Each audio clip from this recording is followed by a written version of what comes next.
What's going on, yo? Welcome back to basketball. And more importantly, welcome back to our season preview series, the series where we're going to break down all 30 NBA teams before the start of the regular season. In these videos, we go extremely in-depth. We're going to talk about rotations, depth chart, what kind of draft assets do they have, what does their salary cap situation look like, what did their offseason look like, trade ideas, everything that you need to be ready for the start of the regular season. In this video, we got the Houston Rockets, and they've got a lot of pieces that they're trying to figure out, so hey, make sure you guys like, subscribe, and comment. I've responded to every single comment in my YouTube channel up to this point, and I intend to keep on doing so. All right, let's get into it. Alrighty, y'all. As you can see, there is a lot to get to in this video, and that's why we got this spreadsheet here to help us. For those of you that don't know, I like to build these spreadsheets to kind of help articulate and tell the story that I'm trying to do in my videos. And actually, if you guys want access to the spreadsheet, it's a pretty easy process to get them. All you have to do is leave me a comment saying like, hey, I would like access to the spreadsheet. I'll then leave you a response with a link to join my Discord. Once you're on the Discord, just shoot me a DM. It's really easy to find me on there, and I'll just give you access to the spreadsheet. It's pretty plain and simple that way. It's good for my algorithm then, because you're leaving comments. You get a cool spreadsheet where you can test a bunch of things on there. And if you want to be a part of the Discord, great. We're on there all the time talking about things. Thank you to those of you that are on there and talking about stuff all the time. You help keep me occupied during this slow point of the season. But anyway, we're here to talk about the Houston Rockets, right? That's the conversation topic today. And man, were the Rockets in an interesting situation. You had a 500 team last year with a lot of interesting basketball players on one team. And the Rockets made a very nice pivot last season. They went from a team that had too many young players. They were in a really poor spot, in my opinion, as a franchise, because they had all these young guys on the team. There were no veterans on the team. It was just a bunch of young guys running around playing nonsense basketball. They bring the new coach in and everything. They go and get some more veteran type players. Think Fred VanVleet, Dylan Brooks, etc. Right? And you're like, okay, yeah, this is the right direction we should be taking things. And I think there was still a concern, at least by me going into the season, that they had too many young players still. They had too many projects on the team. And you can only manage so many of those at once before, one, you're starting to do a disservice to certain players, but also you're just going to only win so many basketball games, right? You need more guys, more veteran presence on the team. And this team addressed some of that this last year and during the offseason. They're like, hey, let's try to adjust some more of this. Let's try to keep growing people, but they still just didn't quite get where they needed to go last year. There was still some dysfunction. They don't really know who the go-to players are, right? And so that's why I've got this team is growing right now. I feel like there's a lot of growth that's taking place. I don't think anybody sees this team as a true contender yet, but they've got all these interesting players that they're trying to grow. Hopefully we're going to see them make some strides, because we saw a lot of them make some strides, and that's awesome, right? So there's just going to be a lot of questions about this team, especially in the rotation. Who gets to stay? Who gets to go? Who's playing? What are we trying to develop? Who's the long-term solution to these things? There's a lot of interesting questions to answer with this team, but for now, we've got them as growing. Here's the other franchise statuses, if you guys were curious. We have the selling, rebuilding, growing, and contending. I think it's pretty clear that this team is growing. But with all that being said, let's talk about some goals for the season. I think it's important to talk about goals before we get into the rest of the video, just so that you guys can kind of keep these in mind as we're going through the rest of this. There's going to be a lot of details to break down, so just try to keep this in the back of your head. First goal, eliminate some projects. I mentioned there's a lot of projects on this team. There's a lot of young guys on this team, then almost all of them show some sort of promise. There's too many, though. There's too many. We don't need all of them on the team. They're wasted assets then at this point. I made a pitch this offseason where I said, I don't think the Rockets should use the draft pick, honestly. I just don't think they need any more young guys. I think they should try to figure out the young guys that they have, because there's still a ton of questions with those guys. I think they should try to trade them for some sort of other win-now player or something. Look, that was going to be difficult to do. This was a really hard draft to trade in. I think we all saw how that turned out. Teams were just like, how do we distinguish the difference between the third pick, which actually Houston had, and the 11th pick? Because people are rating these players the exact same. They're basically, if we were putting them all in NBA 2K, they were all the same overall. And so there just wasn't really a point in trading up, trading down, things like that. But I think we should eliminate some of the projects, send them elsewhere, gain some other assets in some sort of way, some more win-now players, maybe some draft picks, I don't know, but I just think we need to eliminate some of the projects and get some more vets on this team so we continue the good habits that we were building as an organization last year. And pairing with that, let's gain an elite shooter on this team. One thing that you'll note,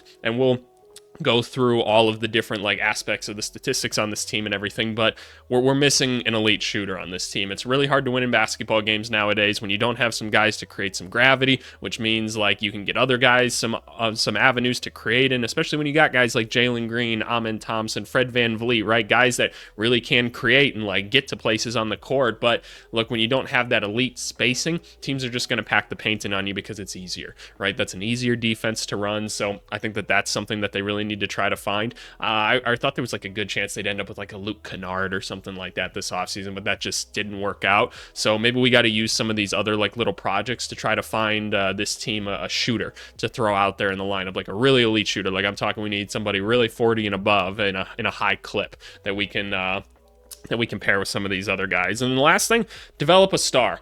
Right now, if you were to look at this team, there's not like a star player on the team. And look, you're not going to win basketball games without a star player. You've got a lot of guys with a lot of potential on this team, though, and that's really interesting, right? And so, obviously, like Jalen Green's been in the league for a little bit now. There's no way he's done growing. He's too young. Like, there's a long way for this guy to go, right? Like, maybe it's him. Maybe it's Şengün. Maybe it's Thompson. Maybe it's Reed Shepherd. We don't know, right? But we got to start developing somebody into an actual star, into someone that is, like, going to be the go-to guy every single night, that's going to be like our main piece going forward, because that'll help determine like, okay, what other pieces are we putting around this guy then, right? Or is this guy like a number one option, right? Do we need to go find someone else still? Like that determines so much. And when you're middle of the pack like this at like 41 and 41, and I'm not saying it's necessarily even a bad thing for the Rockets to be here, because you had to start winning some games to develop some of these young guys, but we need to start figuring out like, okay, who's the main piece? Like who are the complementary pieces? Because that's going to just determine how else we build this roster going forward.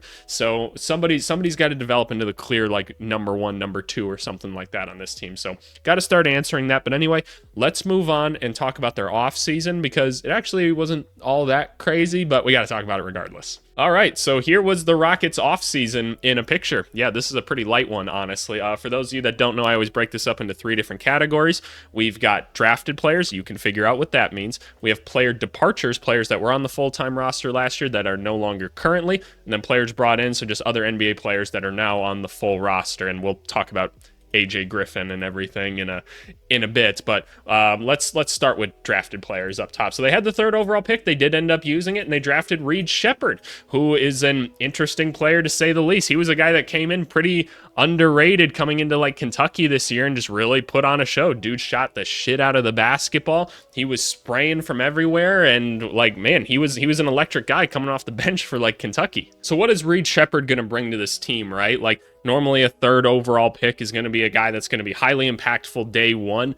Well, this draft class, it's hard to tell, right? If you ask most like NBA scouts and things like that, and I'm in agreement with a lot of them, I don't recognize the impact players like right away. I just don't see too many of them, and Reed Shepherd is not someone that I personally see as like a day one impacted player. So I think he's more of a project personally. And if you looked at my goals in this video, I said eliminate some projects, but gain an elite shooter.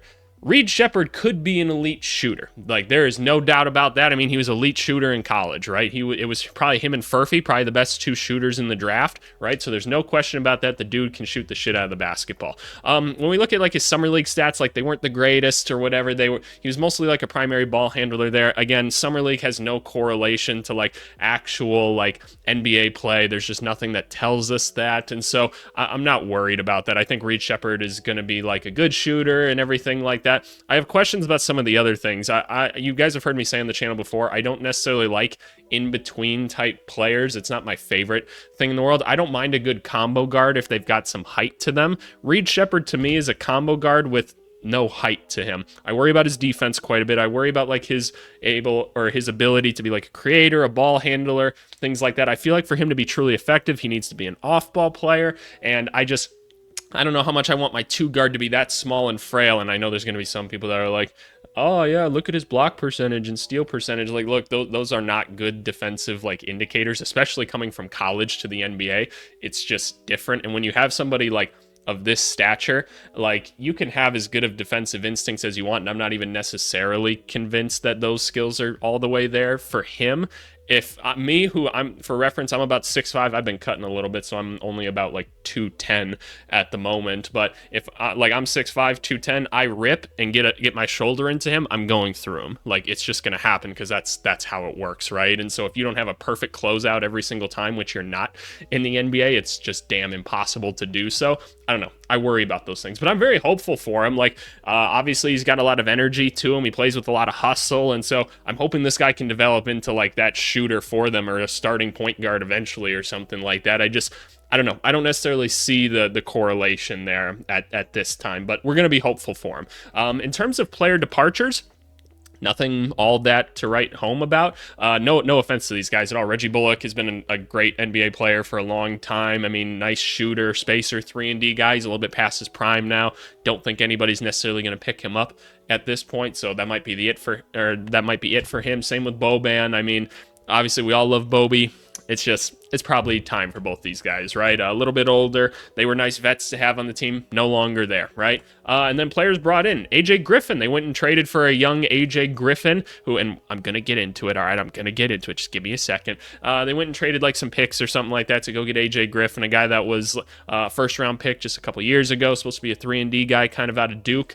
From what I've heard from people that I know, AJ Griffin was a little bit tough to deal with in Atlanta last year. Sounds like there might be some mental health challenges going on. We hope that everything's all right with him. It's sounding like he's trying to get out of his contract currently with Houston and just stepping away from basketball altogether. So he's here right now. I'm probably not going to talk about him much more in this video for the presumption that he might just call it quits. Maybe he comes back one day. I hope that everything's okay with him. Won't go into any more details about that, and like, we shouldn't speculate any more than that as to what's going on there. But we hope the best for AJ Griffin. We hope that he finds some happiness and everything, and whatever avenue he chooses to go down. Hopefully the Brotherhood will take care of him and everything, we hope. But otherwise, like, yeah, no, those were the players brought in. So potentially just Reed Shepherd as a new name right now for Houston. So very interesting. Another young player to add to the team. Where does he fit in the rotation and everything right now?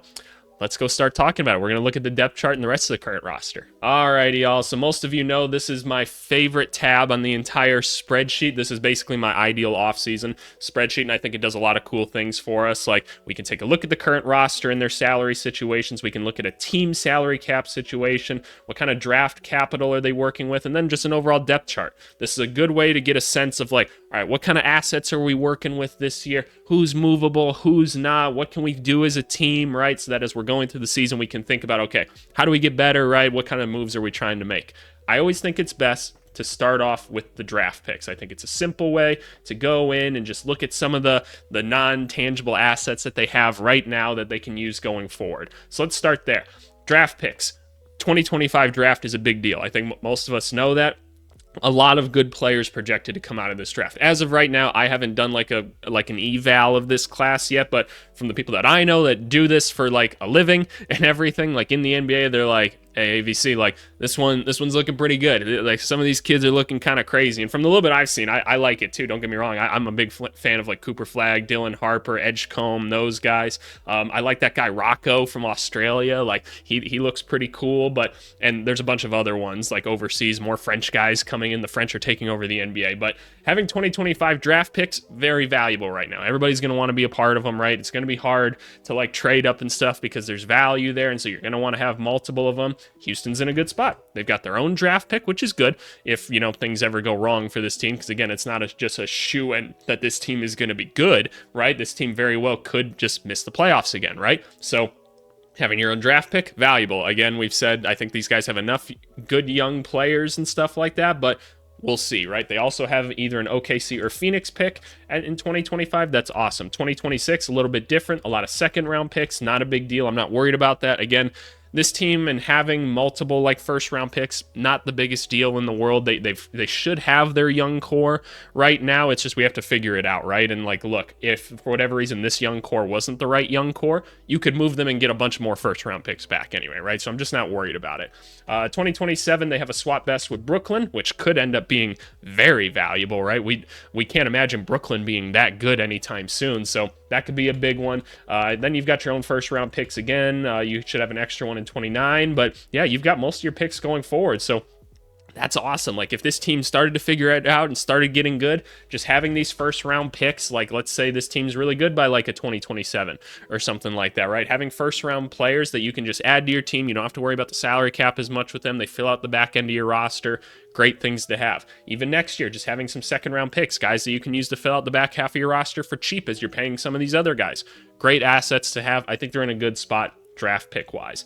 Let's talk about salary cap space. For those of you that don't know, there's 4 different levels to the NBA salary cap. If you want detailed breakdowns of those, go watch the first video or 2 in this series. It's the Celtics and Grizzlies videos. I go into much more depth, but for the time being, I'll give you a quick rundown. We've got the cap line in itself, just like cap space. That's general for all sports. This team has crossed it. That's why it's at a 0.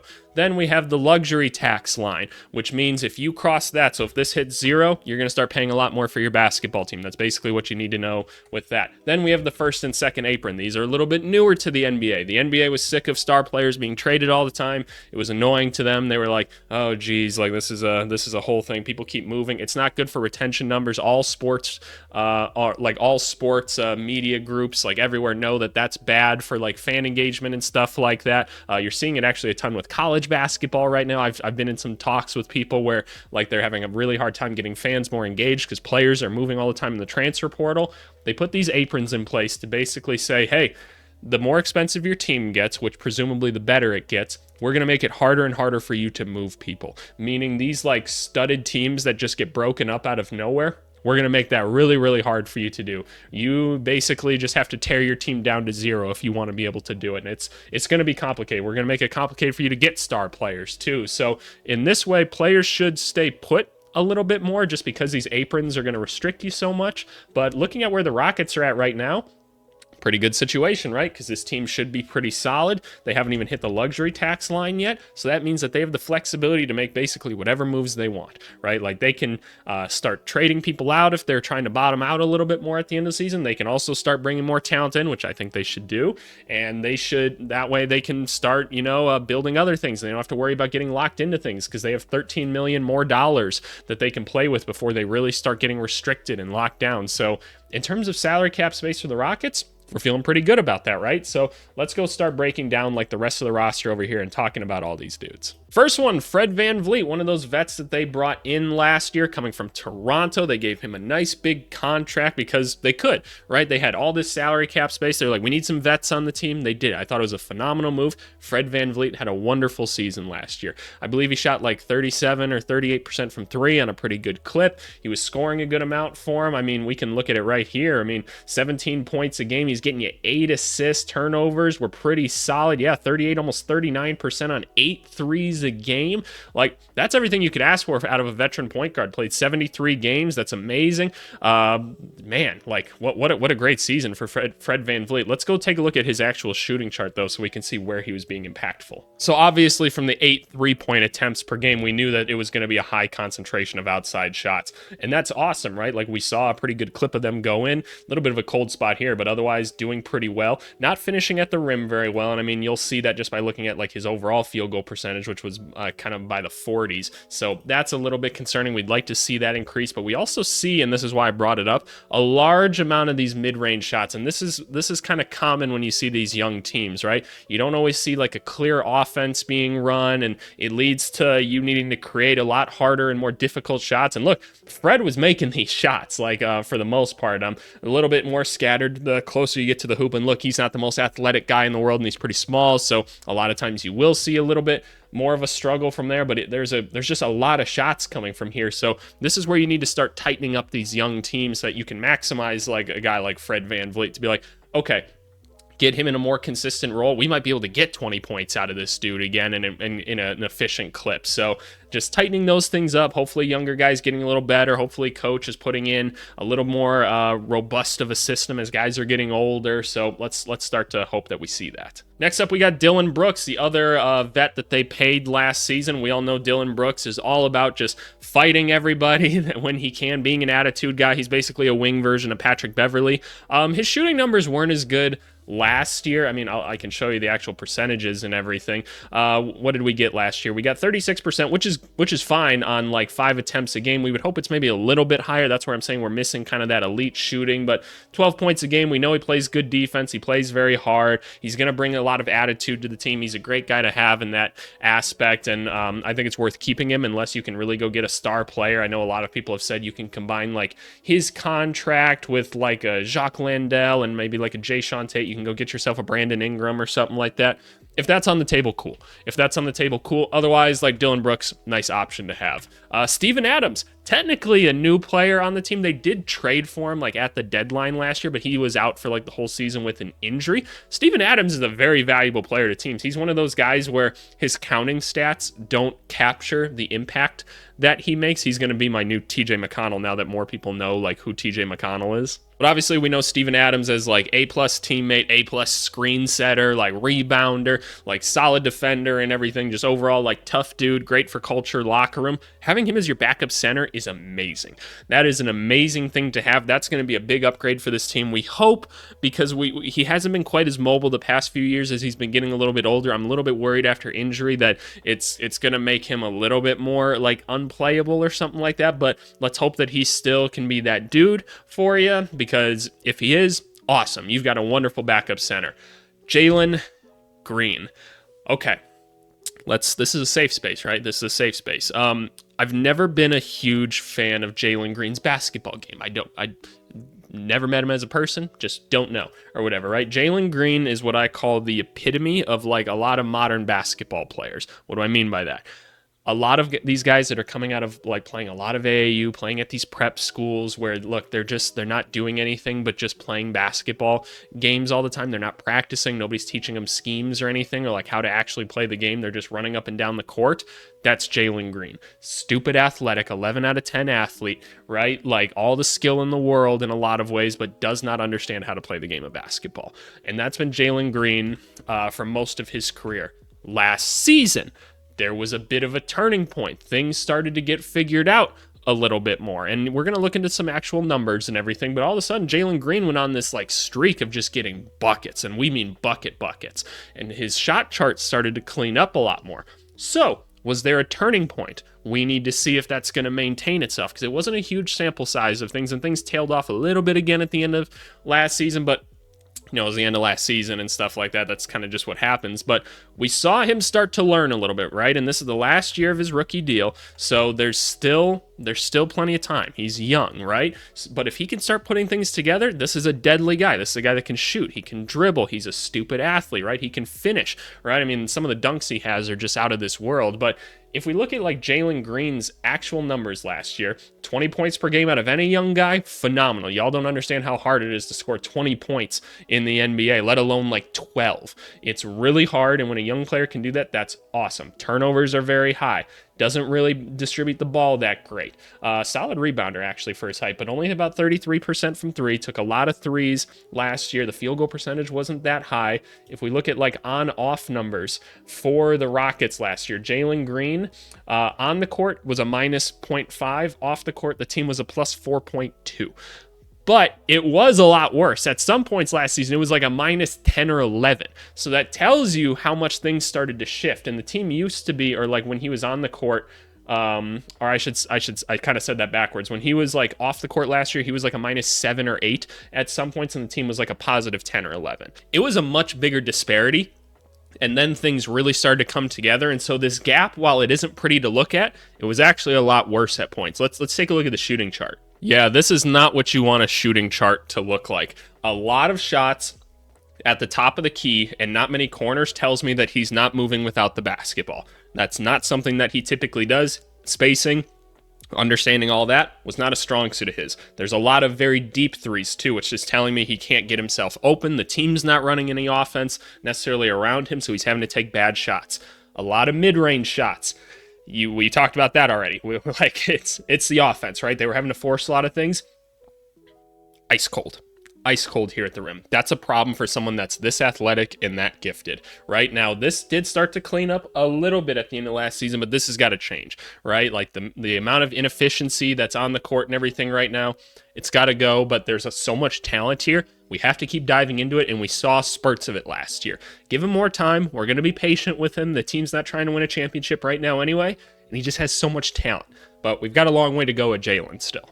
Already talked about Reed Shepherd. Let's talk about Jabari Smith Jr., another high draft pick for this team that, in his own words, he feels like he's been a disappointment up to this point. And I don't know if Jabari Smith's been a disappointment, at least in what I thought he was going to be. I mean, if we look at just counting numbers in itself, 14 points a game, that's a difficult thing to do. 8 rebounds. Where are we at for blocks? The blocks are a little bit low, I guess, but getting you 36% from 3, 5 attempts, very respectable. Again, if we looked at the shooting chart, it's not going to be anything that pretty to look at, but Jabari Smith Jr., obviously being that high of a draft pick, you would hope a little bit more from him, especially after the guy that was picked right before him was Banchero, right? And so you hope that they'd be on a similar level, but it's just not really the case. Jabari Smith Jr. has always been an extremely smart defender, and I think he's one of the more higher IQ defensive players we have in basketball. I think since day one in the league, he's seen the game really, really well. I think the offensive game has been a little bit hard to come by for him, and it hasn't helped that it's been such a mess offensively for this team for a little bit. But there's a lot of skill here. There's a good athlete here. There's a guy with good shooting form, moves his feet well and everything, can put the ball on the floor a little bit. It's just going to take time, right? I mean, how old is this guy at this point, right? I mean, he's 20, right? He's 20. Y'all remember where you were at it when at 20 years old? This guy's not even done filling into his body and everything yet. There's so much time. I'm just not worried about it. Team options, obviously him. By the way, Fred VanVleet is a team option if you need to cut that money out anytime soon. There you go, but I don't think you'll necessarily need to right away. Uncle Jeff Green, great veteran to have on the team. You're paying him $9 million to just exist, be a good vet. Love that. Not going to contribute a ton on the court at this point, but if you get in there, I'm sure he's still going to try to dunk on someone, and I love him for it.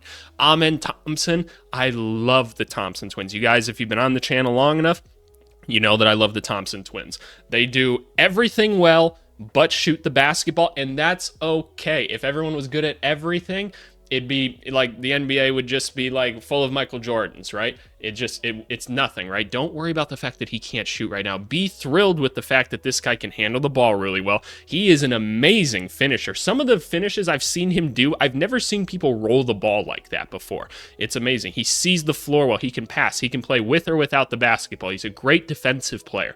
Him and his brother Asar, I hate to always put them together because they're individuals, but they play similar, right? They're so good. I want to see Amen Thompson continue to develop as a point guard. That's what he's played through most of his career, and I think that's where he should be. I think him with the basketball is really, really, really good, and I'd rather him play with the basketball than without because of the shooting and everything, right? Both the Thompson twins have proved that just because they can't shoot doesn't mean they can't play without the basketball. They see cutting lanes really well. They're obviously getting above the rim super quickly. They never stay stagnant.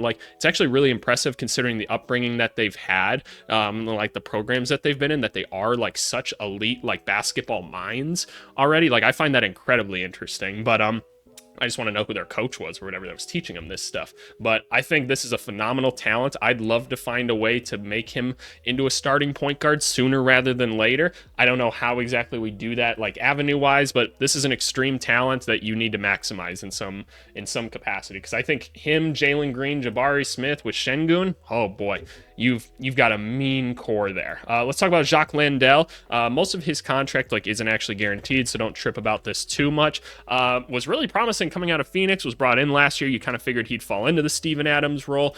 Pretty rough season for him last year. He was also pretty hurt, so let's just hope that we can see a bounce back season from Landale. In terms of having a reserve center, I mean, you don't get better than having Jacques Landale, most likely, so that's awesome. Jae'Sean Tate.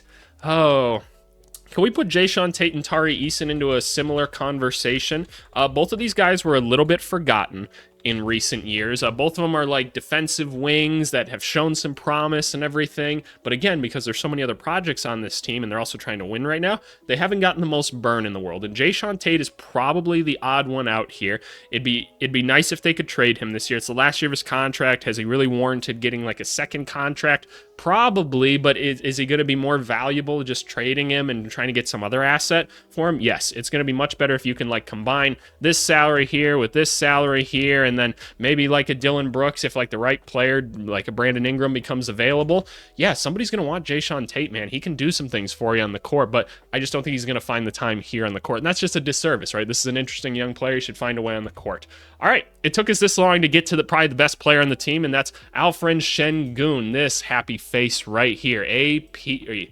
Oh man, I love Şengün so much. I love this guy. He's on the last year of like his rookie deal or whatever. This has been a phenomenal find for the Houston Rockets. If we can look at just like the counting stats last year, got up to 21 points a game, 9 rebounds, 5 assists. That's amazing. Turnovers were a little bit high. He's learning, but like he's kind of a Jokic light in a lot of ways. A lot of people say because he is such a good passer. He's got such great footwork. He just understands the game really well. 3-point shot, not quite there yet. Not a big deal. Not everyone has to be great at everything. We'd love to see it though. We'd certainly love to see it, but Şengün took such a big leap last year. That's amazing. That's what we want to keep seeing out of this guy. Something that always gets me is he's like he doesn't move like an explosive athlete, but he's got some nasty posters in his highlight reels and stuff. Like he doesn't have like any dorsal flexion when like he moves, but yet he still explodes. I find it really interesting, just like as a player evaluator and stuff. I don't know. Dude's got some strong legs, to say the least. So we love Şengün. If he can continue like this growth and everything and just be this awesome of a player, I mean, what age are we working with Şengün at this point? Dude's only 21. That's, oh man, why did I think he was like 22 or 23 already? Oh my God, like what a bright future this guy has. Like, you guys don't understand how much better you can get between 21 and 25 years old. This guy has so much room to grow still. Like this guy could very well be an all-star and everything. He could be an all-star as soon as this year. Like, man, you put the right team around him, it could happen. Aaron Holiday, we got here. Aaron Holiday, very sneakily, very important player for this team last year. Like a lot of positive rotations included Aaron Holiday last year. All the Holidays just play solid basketball. They kind of know what they're doing out there. So he's back on the very team-friendly deal. That's awesome. We talked about AJ Griffin a little bit and Tari Eason. Again, I hope Tari Eason can find his way onto the court because he's extremely valuable in his defense and his rebounding and stuff like that. But if you need to trade him, I think he'd be a valuable trade chip. And believe it or not, at the bottom of the roster here, we still have one more really interesting player, and that's Cam Whitmore, a guy that was projected in last year's draft to go like as high as number like 5 or like 4. That's how talented this guy was coming out of Villanova. A little bit smaller of a forward, but stupid build, right? Like already like NBA built and everything. Great athlete, great scorer. But I'll tell you guys, when he went in to do a lot of his pre-draft interviews and stuff, people didn't think he was maybe like all the way right up here, and they were like, this guy seems maybe a little bit slow. I'm trying not to be like rude or whatever. I'm just telling you guys kind of the perception of him, and teams were like, nah, we're not messing with this or whatever. So he fell in the draft. Houston ended up picking him up, and they were like they got him in like the 20s. They were like, oh, awesome, this guy's available. Hell yeah, let's give it a shot. And we saw a lot of why this dude was like projected to go that high. I mean, Cam Whitmore in his rookie season, 12 points a game. That's a phenomenal win in itself. Shot about 36% from 3 on almost 5 attempts a game. We love that out of a rookie. Defensive numbers were fine. They were bad, I wouldn't say. Still has to learn the game a little bit, but the energy was super high. The only real knock on this guy is he is an absolute black hole. What do I mean by that? When he touches the basketball, nobody else is touching the basketball anymore. This guy has 0 passing vision right now. Like, he'll be on fast breaks, like 3-on-1, and he's running right at the guy. Like, he is not passing that ball at all. And that's okay. He's a rookie. There's plenty of time to grow and everything. We saw so many good things out of him. Got to get him on the court more this year to see where we can get this guy, because what an immense talent he is. All right. I know that was a lot. To look at. Let's look at the depth chart really quick, and then we'll start talking about some trades. If you look at the point guard position, wow, you're in a great spot. You got Fred, you got Amon, and you got Aaron Holiday, who we mentioned. He was a valuable player to them last year, played in a lot of games, had a lot of positive rotation numbers, and we'll take a look at those. So if you need Aaron Holiday on the court, which it's going to be hard for him to find time, he's a great option. At the shooting guard, you got Jalen Green, and you also got Reed Shepherd, who, again, we'll see what kind of minutes he really gets this year. There's a lot of good players on this team, y'all. There are a lot of good basketball players. Like, is there a bad basketball player on this team? No. Like, and what do I mean by that? Like a guy that's like purely on the roster to just like exist more so. Like Jeff Green's maybe the best example of that. But like Jeff Green still had some positive like time on the court last year. Like if I go to Jeff Green, dude still got you 6.5 points last year on some okay efficiency. Like, we'll take that. If you look at the small forward spot, Dylan Brooks, Cam Whitmore, Jayshawn Tate, AJ Griffin probably coming off the roster, it sounds like, but a ton of options there. Power forward, Jabari Smith, Tari Eason with Jeff Green. Oh my gosh, you have depth on this team. At the center, you have all the depth in the world between Şengün, Steven Adams, Jacques Landale. This is a good basketball team. We're just missing like an all-star player. Maybe it's Şengün. Maybe it's Jalen Green. Maybe Amen Thompson is that guy. Maybe Cam Whitmore is going to be that good this early. Maybe Jabari Smith Jr. figures it out. There's so many options. It's just who are we prioritizing, right? And that's why I said at the beginning of the video, like we need to develop a star, but who is it? Who's it going to be? Who do we need to be giving the ball to right now? Like who are we trying to grow right now? Who are we trying to get into this spot? Because I could give you a lot of ideas. Like if as a guy that was a player development coach at one point, I look at so many of these guys. I'm like, oh, I could do something great with this guy. I don't know who it's going to be. So as of right now, it's probably Şengün or Jalen Green, but I could make a case for a lot of other people. But anyway, now that we've got a good sense of like what kind of assets this team is working with and everything, let's go try to execute a trade or two. I'm only going to do trades that I think make this team better because I think that's the direction we want to go in. And yeah, we'll go from there.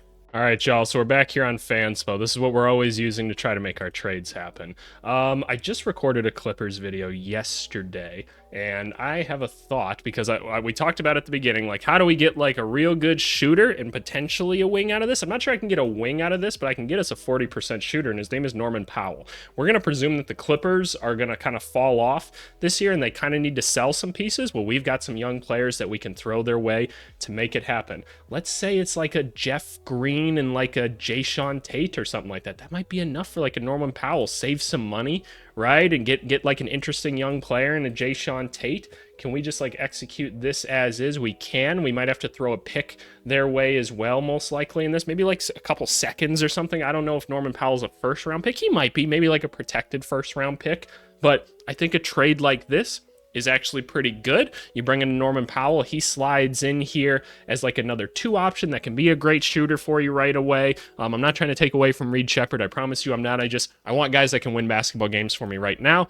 That's a thought that I had, but let's try to execute another one. All right, I feel like I have to do it. How can I get Brandon Ingram on this team? So let's start off with this, right? Start off with Brandon Ingram going over there. Dylan Brooks almost certainly has to go back to them. They want a center. They can have a center in Steven Adams, right? We're okay with that because we have Jacques Landale. We like Steven Adams, but they need a center. Let's presume Steven Adams is playing pretty well. We're also going to throw them like, I know y'all love Tari Eason, but you got to trade him as well. Brandon Ingram's that level of like all-star good. That type of trade works. Probably have to throw in a pick or something as well to make it happen, but I think that's probably part of the framework for how you do it. They get an interesting young player in Tari Eason. They get their center. They get another guy to replace Brandon Ingram.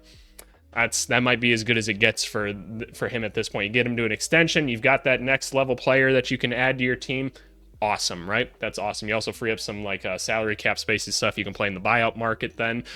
Pretty good situation overall. But all right, let's go talk about rotations. All right, y'all, here we are on the rotation screen. I always put a question mark on this just because, like, I don't know what their rotation is going to be. This is just always an activity that I would do with other coaches and stuff to be like, okay, what are kind of the minutes per game we'd like to kind of keep people to this season? Obviously, it's going to fluctuate, but what's the goal? Fred VanVleet was such an important part of the team last year, still getting about 30 minutes a game. Jalen Green very well could be our leading scorer this year if he continues to develop and go in the right direction. Got to give him 33 minutes. We got to figure out what we got in this guy. Dylan Brooks and Jabari Smith Jr., we're going to just consider them like quality starter players. So they're going to get around that like 27 to 28 minutes a game between them. And then Alperen Şengün, I'd love to give him all the minutes in the world, but he's a center. And you know what? He's going to get 32 minutes a game out of it. Still a really impactful player for this team. Let's see what we can get out of him with just those minutes. Going to the bench now. I've got an interesting thing going on here. I want to develop Amen and Cam as much as possible. They're going to get, Amen's going to get starter level minutes. Cam's getting pretty damn close, mostly because he was such a negative technically on the court last year in terms of like plus minus and everything, but he's so talented. We got to get him on the court and figure things out. I can't put him out there too much because I want to win the game at the end of the day, but we got to get him minutes. Tari Eason was a very valuable player when healthy and everything, so let's hope that he stays that way and can get back on the court. We're treating Steven Adams the same way.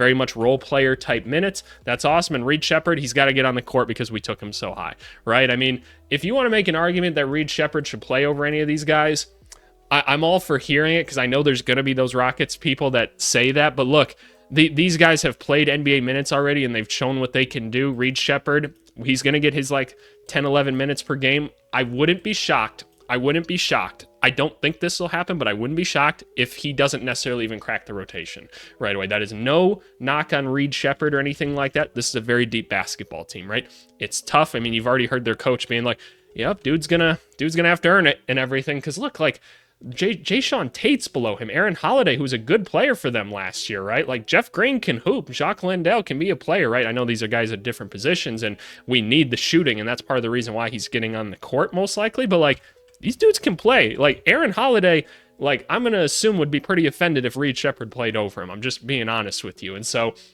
I'm just prefacing this because there's been so many Reed Shepherd people in my comments before that have been like, oh, this or whatever. So that's my thought on it. Let's take a look at some actual like Houston Rockets like lineup data from last year, like what was working and what wasn't working. We did have one lineup last year with significant minutes that was a positive. It was Fred VanVleet with Amen Thompson. And then we have Jeff Green, funny enough, on the court with Dillon Brooks and Jabari Smith. So a bit of a smaller lineup, but with a lot more like dynamicness and switchability. And so I'm not surprised that that lineup was actually kind of positive. Again, there's not a ton of shooting out there. I mean, you don't have anybody that's like a necessary log jam, and Amen Thompson was handling the ball a lot for these lineups, so that helps, but kind of interesting. And then this lineup, they played a ton of minutes. It's Fred VanVleet, Jalen, Brooks, Jabari Smith, Şengün. What are you noticing with that? It's their starting lineup. It wasn't that great overall, but it wasn't bad either. So if we start to tighten some things up, we could see this become a positive, right? Because it wasn't that bad. Another lineup that wasn't working all that great for them, again, with Jeff Green, Amen, Jabari. Then you had Tate out there with Fred VanVleet. I'm guessing there was a problem of maybe not quite enough ball handling, not enough spacing and everything. Yeah, it just didn't quite work. But there were a lot of negative rotations for this team last year. And again, it's young. That's going to happen. There was also a lot of positive ones, right? I mean, who are some of the people we're seeing at the top of these lists? So again, small sample size, but Aaron Holiday, right? Like guys like that were just out there being good contributors while they were out there. Jeff Green finds himself in a lot of these lineups as well. So that's kind of interesting. Just having more veteran and established players helped these other guys like Şengün and Jalen Green play better. It's a coincidence, right? You see what I'm trying to say here. Taking a look at some of the three-man combinations, Jalen Green with Amen Thompson and Fred VanVleet, that was their best combo. Not a ton of minutes necessarily, but then like Dillon Brooks, Şengün, Fred VanVleet, not surprised. The more mature guys with the best player in Şengün, that lineup worked well. Then Şengün with Jalen Green, Fred VanVleet, not surprised that one was good. We do see Amen Thompson in a lot of these lineups. So again, very much a positive player for them. You go down towards the bottom here and you see like a Jalen Green with Jeff Green and Fred VanVleet, kind of interesting. Amen Thompson with Dillon Brooks and Jabari Smith, kind of interesting. I'm seeing Jabari Smith show up a lot here in like some of these bottom lineups and stuff, which is kind of interesting. Where's the first time he appears in a positive one? And it's not that much. It's with Thompson and Jalen Green.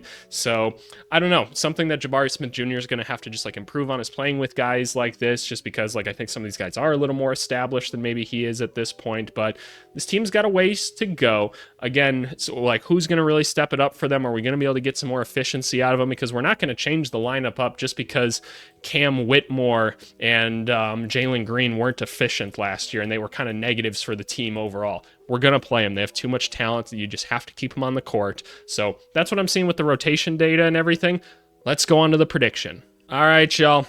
Here we are back on the prediction screen. This is always a fun thing to do, isn't it? Always a fun thing to do. So, since we're in the West right now talking about the Rockets, let's do a quick West recap. We got the Thunder and Mavericks up here at the top, right? Haven't seen too many arguments with that. We got the Kings outside of the play-in. That one was kind of interesting. We already have our 4 play-in teams for the West. We have the Suns, Grizzlies, Lakers, Spurs.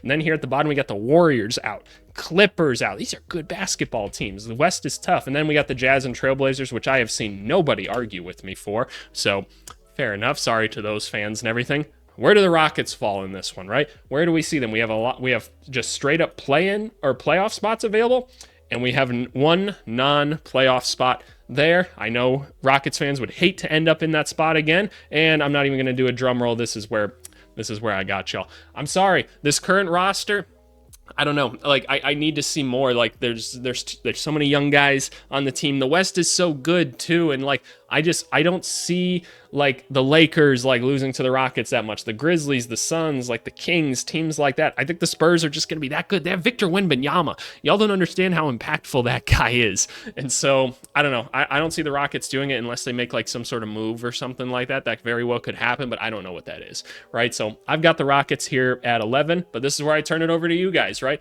I want to know what you guys think down below. Leave me a comment. Let me know what you think about them. As always, try to keep it positive in the comments. And by that, I just mean like collaborative and stuff like that. Like you can joke around and stuff, but just don't be a dick, right? That's just a good rule of thumb. Otherwise, I'll hide you and you don't get to participate on the channel anymore. But anyway, hey, make sure you guys like, subscribe, and comment, share with your friends and everything. Happy that I can keep bringing you guys these videos 5 times a week, and we'll see you tomorrow. Thanks so much.